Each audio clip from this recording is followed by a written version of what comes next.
안녕하세요. 민경철 변호사입니다. 지난번 영상이 이재명 대통령 후보에 대한 상고심 재판 결과를 챗 GPT로 예상을 해본 것이었는데 결과가 챗 GPT 예상이 달랐죠?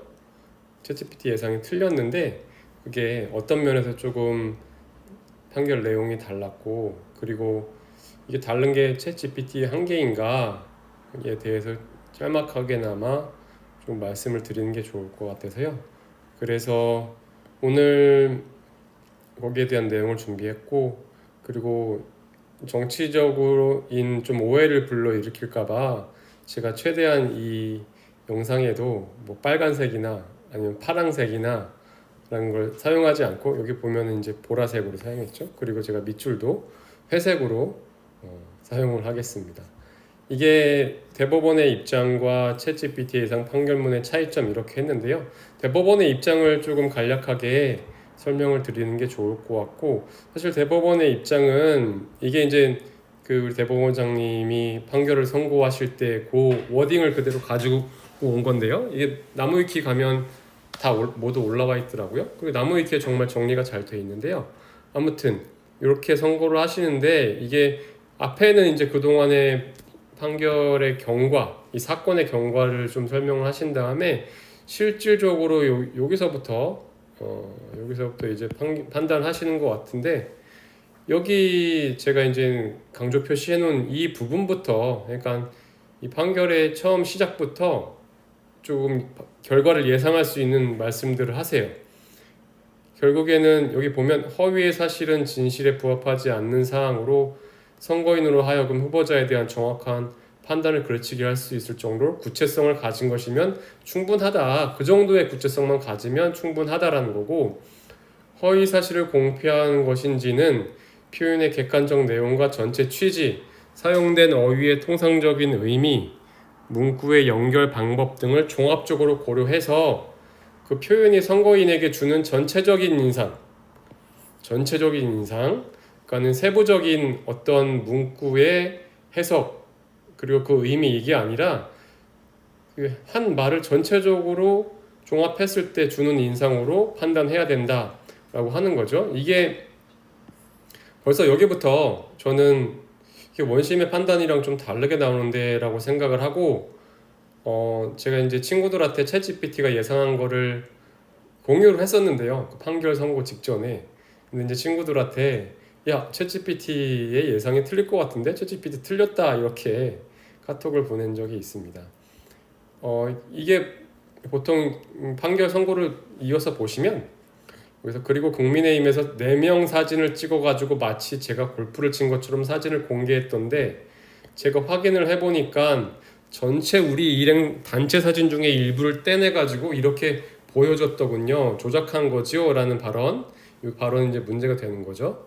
여기에 대해서 이제 대법원이 골프 발언은 문장의 내용과 구조, 사용된 어휘, 전체 취지 등에 비추어서 마치 피고인이 골프를 친 것처럼 단체 사진 중의 일부인 4명 부분만 떼어내어 보여준 것이다. 피고인이 골프를 친 것처럼 조작한 것이다 라는 의미로 해석된다는 거죠. 이게 원심의 해석과는 다른 거죠. 원심의 해석은 아니 이게 4명 부분 떼어난 것, 그 부분이 사진을 조작한 것이다 라고 발언한 것으로 해석할 수 있다고 하는데, 대법원은 그렇게 해석되지 않는다. 결국에는 골프를 안 쳤는데 친 것처럼 조작을 한 것이다라는 발언을 한 것으로 해석된다고 하는 것입니다. 그래서 결국에는 대법원이 보기에 이 발언은 일반 선거인들이 받아들이기에는 피고인이 김문기와 함께 간 해외 출장 기간 중에 김문기와 골프를 치지 않았다는 의미로 자연스럽게 받아들이게 됩니다 라고 하는 거죠. 대법원의 입장에서는 이게 너무나 자연스럽다는 거예요. 그리고 결국에는 이어서 전체적인 인상을 기준으로 발언의 의미를 해석해야 된다는 거죠. 이렇게 해서 백현동 발언 관련되어서도 이제 2가지가 문제가 되는데, 이제 이재명 후보의 발언이죠. 국토부가 혁신도시법 43조 6항의 의무 조항을 들어 용도지역 변경을 압박하였다는 취지의 발언, 그리고 국토부가 이 의무 조항에 따르지 않으면 직무유기를 문제 삼겠다고 협박하였다는 발언인데, 이 43조 6항 의무 조항이라는 구체적인 조항까지 적시를 하면서 그 조항에 적힌 패널을 제시하고 사실의 공표이지 단순히 과장된 표현이거나 의견 표명에 그치는 것이 아니다. 그러니까 앞에 보면 이 조항에 적힌 패널을 제시까지 한 것, 이것들 종합적으로 보면 구체적 사실을 포함하는 진술로서 사실의 공표이지 단순히 과장된 표현이거나 의견 표명에 그치는 것은 아니다. 이게 원심, 항소심의 판단과 그리고 이 대법원의 반대 의견과는 견해를 달리하는 부분이죠.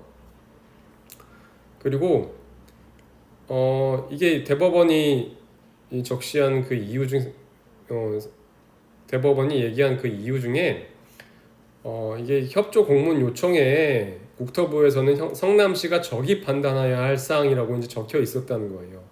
그리고 직무유기를 문제 삼겠다는 협박한 사실이 전혀 없다는 거죠. 그럼에도 불구하고 저런 발언을 했다는 것은 대법원이 보기에는 백현동 관련 발언은 선거인들에게 국토부가 피고인이 시장으로 있었던 성남시에 혁신도시법 43조 5항의 의무조항을 들어 압박을 가해도 되지 않으니까 직무유기를 문제 삼겠다고 협박까지 해서 피고인이 어쩔 수 없이 부득이하게 용도지역을 상향하게 되었구나 라는 인상을 불러일으킨다는 것이죠.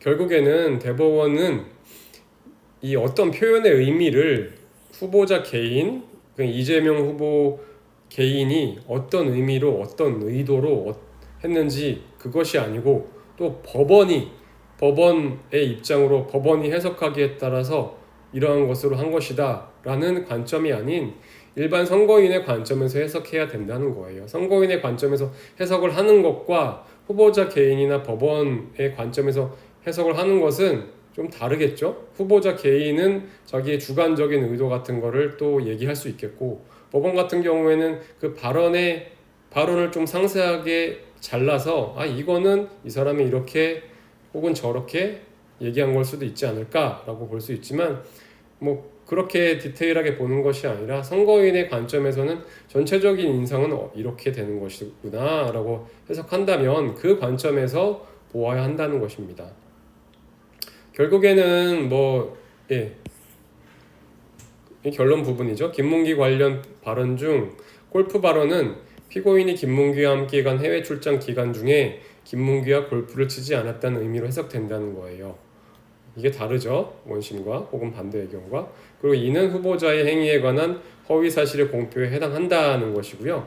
백현동 관련 발언은 피고인이 국토부로부터 혁신도시법 43조 6항의 의무조항에 근거한 용도지역 변경 압박을 받고 어쩔 수 없이 용도지역을 상향을 하게 되었고 그 과정에서 국토부로부터 직무유기를 문제 삼겠다는 협박까지 받았다는 의미로 해석된다는 것이죠. 이게 허위사실의 공표에 해당된다는 것입니다. 근데 대법원은 반대 의견도 있었다고 했어요. 두 분이 계셨나요? 반대 의견의 요지를 또 이렇게 설명을 해주셨고요. 반대 의견의 요지만 설명해 주셨지만 구체적인 그 내용은 판결문에 모두 다 나와 있을 거예요. 길게 나와 있을 것이고요. 저는 이 부분에 대해서 좀 한 말씀 드리고 싶은 거는 역시 대법원이 멋있지 않나라는 생각을 하게 되었습니다. 이게 꼭 비교하자고 하는 건 아닌데 이번에 한해서 그냥 솔직히 말씀드리면 전원 일치를 위해서 헌법재판소가 탄핵 사건을 조금 선고를 미뤘잖아요. 그것보다는 대법원의 이러한 반대 의견이 있음에도 불구하고 반대 의견을 솔직하게 이렇게 공개하는 이러한 태도가 이 헌법재판소와 대법원 그 대법관님들과 헌법재판소 재판관님들이 여러 명으로 구성하게 한 그 취지나 아니면은 이게 어떻게 보면 당연하지 사람마다 생각하는 게 다를 수밖에 없고 그러면 다수의 의견이 있으면 반대 의견이 있는 게 자연스러운 게 이제 또 민주주의 아니겠습니까? 그러니까는 이런 걸 보면 반대 의견도 솔직하게 과감하게 자신감 있게 밝히는 게 역시 대법원이 좀 이번에 멋있었다라고 저는 생각은 하고요. 아무튼 이 반대 의견을 보면은 결국에는 그 이재명 후보의 그 발언 김문기 관련 골프 발언은 국민의힘에서 공개한 사진이 조작되었다는 의미로 해석할 여지도 있다. 그러면은 이건 허위사실에 해당되지 않겠죠? 그리고 백현동 발언은 전체적으로 의견 표명에 해당될 뿐이지 사실의 공표에 해당하지 않는다라고 하는 거죠. 예. 그리고 피고인의 용도지역 변경 행위의 원인이 근본적으로 국토부의 요구에 있으므로 그 정치적 책임이 국토부에 있다는 것을 강조해서 언급한 것이다 라고, 이러한 것이 이제 반대 의견의 요지인데요. 이거는 원심과 뭐 동일한 선상에서 말씀을 하시는 것 같고, 결국엔 이렇게 반대 의견 요지까지 설명을 하신 다음에 다수 의견에 따라서 다음과 같이 판결합니다 해서 원심 판결을 파기하고 사건을 고등법원에 환송한다 라고 선고를 하셨죠. 네, 여기까지가 이제 대법원의 선고고, 챗GPT가 그 전에 제가 이제 올려드린 영상에 인용한 예상 판결문인데요. 챗GPT 예상 판결문은 사실 제가 그 당시에 올리기 전에는 급하게 만들어가지고 선고 전에 이제 올려드리는 게 더 재밌을 것 같아서 급하게 만들어서 올리느라 내용은 확인을 못했었는데, 이번에 확인을 해보니까 사실 그냥 원심 1심과 2심, 특히나 원심의 그 판단을 조금 요약을 하고 거기에 취지의 연장선상에서 특별히 다른 것 없이 그냥 써줬더라고요. 그게 이제 챗GPT의 어떤 특성일 수도 있고 한계일 수도 있고, 저는 한계라고 보지는 않지만요. 그래서 챗GPT의 예상 판결문을 보면, 제가 이때 예상 판결문도 써달라고 했지만 1, 2심 판결도 비교해달라고 했거든요. 그래서 보면은 조금 볼만한 의미가 있는 부분만 보면, 여기서 이제 2심 판단과 1심 판단에 대해서 비교를 하면서 결국에는 챗GPT가 보기에 2심 판단은 당초 법조계의 다수 예상 1심과 같이 유죄로 선고할 가능성에 반하여 이루어진 것이라고 이제 뭐 기사를 인용한 거죠. 근데 저는 이걸 보고 어떤 생각이 들었냐면, 챗GPT는 만약에 2심 선고 전에 제가 이 1심 판결을 제시하면서 물어봤어도 2심을 1심과 똑같이 얘기했겠구나. 그러니까는 2심은 사실 현실적으로는 1심과 결론은 바뀌었는데 그렇게 예상하지 못했겠구나 라는 생각을 조금 했어요. 그리고 넘어가서 이게 그렇죠. 이게 이제 챗GPT에게 대법원 판결 선고를 예측하고 판결문을 써달라라고 했을 때 챗GPT가 자신의 대법원 판결문에 이렇게 인용한 판례입니다. 이 인용한 판례는 아까 대법원에서 실제로 선고한 그 선고 첫머리에 그 설시한 그 법리와는 다른 거죠. 그래서 이것만 보면, 이것과 아까 그것을 비교해 보면은 결론이 어떻게 날지를 벌써 알 수 있습니다. 그래서 이걸 한번 읽어드리면, 설령 어떤 발언에 사실을 요소로 하는 주장이 포함되어 있다고 하더라도 그 전체 맥락이 후보자의 정책적 견해 표명이나 정치적 수사에 해당한다면 이를 곧바로 형사처벌 대상인 허위사실 공표로 보아서는 안 된다. 이는 표현의 자유와 민주사회에서의 선거운동의 본질을 감안할 때 공직선거법상의 벌칙 규정은 엄격하게 해석 적용되어야 하기 때문이다. 특히 후보자가 자신에게 불리한 의혹 제기에 대해 반론하거나 해명하는 과정에서 다소 과장하거나 사실과 다른 언급을 하였더라도 그것이 중요한 사실의 직접적 왜곡에 해당하지 않고 발언의 주요 처지가 여전히 자신의 견해 개진에 있는 경우라면 형사처벌로 다스리기보다는 정치적 영역에서 평가받는 것이 바람직하다. 이러한 법리는 과거 대법원 전원합의체 판결에서도 확인된 바 있다라는 것이죠. 결국에는 이 판결과 아까 대법원이 실질적으로 판시한 법리와 두 가지 법리가 모두 있는 거예요. 그렇죠? 근데 어떤 법리를 판결문에 인용하느냐에 따라서 결론으로 이어지는 논리적 흐름이 결정이 되는 것, 분수령이 되는 거죠. 그래서 대법원의 반대 의견 같은 경우에는 이 법리에 따라서 그대로 판결을 했어야 된다, 선고 기각했어야 된다라는 것이고요. 챗GPT는 2심의 견해 연장선상에서 그 기존 대법원의 이 대법원의 여러 가지 법리가 있지만 이 법리의 연장선상에서 판단을 한 것이죠. 그래서 이렇게 보면 챗GPT가 쓴 판결문 보면 원심도 같은 취지에서 이 부분을 무죄로 판단하였는데 기록에 붙여 보면 원심의 사실 인정과 해석은 충분히 합리적인 것으로 수긍이 된다라고 원심의 입장을 좀 정리한 거죠. 그래서 결국엔 이렇게 좀 차이를 알 수 있고요. 이 차이의 이유를 보면 이미 제가 말씀을 드렸지만 이게 한계는 아니라고 생각은 해요, 제가. 하지만 이 차이가 나는 이유는 이게 챗GPT는 기존 흐름이나 일반적인 예상을 반영할 뿐이기 때문에 다른 기준에 따른 판단할 것을 예상하지는 못했다고 생각을 합니다. 다만 이거는 챗GPT만의 한계는 아니겠죠. 왜냐하면 다른 법조인들이라면 대부분 기존의 판례의 입장 혹은 예상을 통해서 결과를 한번 예상을 해보겠죠.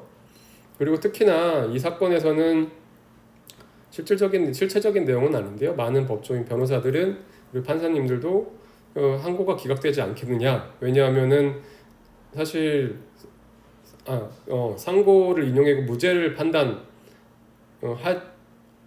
다시 제가 헷갈렸는데 상고를 기각하지 않겠느냐. 그러니까 무죄가 확정되지 않겠느냐라고 많이 생각을 하셨습니다. 예상을 하시는 이유가 이게 파기환송을 하기 위해서는 상고를 인용하고 파기환송하기 위해서는 조금 더 시간이 필요할 것으로 예상이 되었는데 대법원이 선고기일을 꽤나 신속하게 잡았죠. 그래서 이거는 상고 기각이겠구나 라고 많이 예상을 했어요. 근데 요거는 챗GPT가 예상한 거와는 결은 좀 다르긴 하는데요. 아무튼 이게 저는 이렇게 이제 챗GPT의 한계 혹은 이런 부분이 있긴 하지만 이게 만약에 제가 챗GPT에게 그 당시에 원심과 반대 입장의 판결문을 써보라고 했으면 또 어땠을까라는 생각이 들거든요. 그러니까는 하나의 판결문만 요구한 게 아니라 그 반대 입장의 판결문을 써달라고 했으면, 그러니까는 상고를 기각하고 원심의 판단을 뒤집는 그런 판결을 써달라고 했으면, 그럼 지금 대법원의 입장과는 결과는 똑같은 거잖아요. 그러면 그 내용은 어떻게 차이가 났을까? 그런 게 좀 의문이 들고 호기심이 들더라고. 그래서 다음에 이런 것처럼 좀 화제의 판결이 있을 때 제가 한번 그렇게 시도를 해봐서 확인을 해보도록 하겠습니다. 네, 오늘 준비한 내용은 여기까지입니다. 감사합니다.